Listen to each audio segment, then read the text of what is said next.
So ayan guys, dito naman tayo sa DL100 full stock to, kaya makikita nyo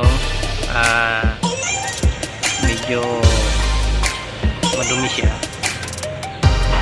at hindi pa siya Euro 3. Alam ko hindi pa siya Euro 3. Guard type pa rin.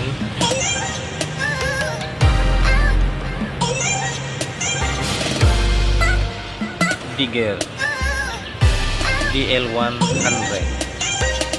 Meron din itong 110 at saka 125 barya.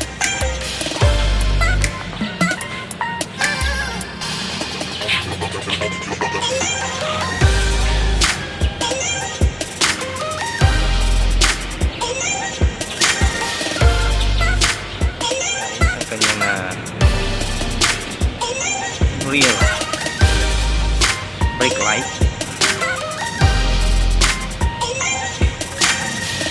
Yung gulong.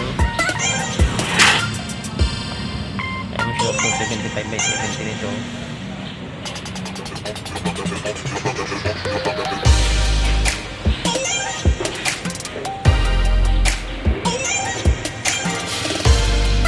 Malikabok siya guys. Kaya yan ang kanyang exhaust. Pag hindi pa Euro 3, ganyan na itsura niya. Kapag Euro 3 na, maitim na siya. Yung itim na kanyang exhaust. Saka yan yung drum brake. May kickstarter din.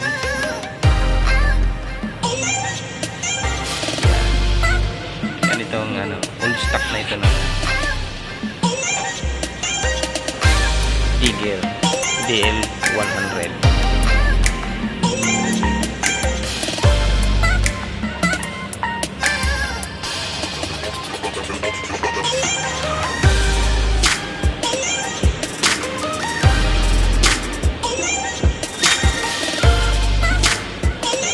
Malikabok lang siya guys dahil super stock na siya dito.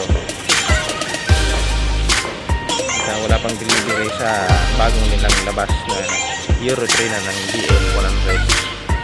So yan lamang guys.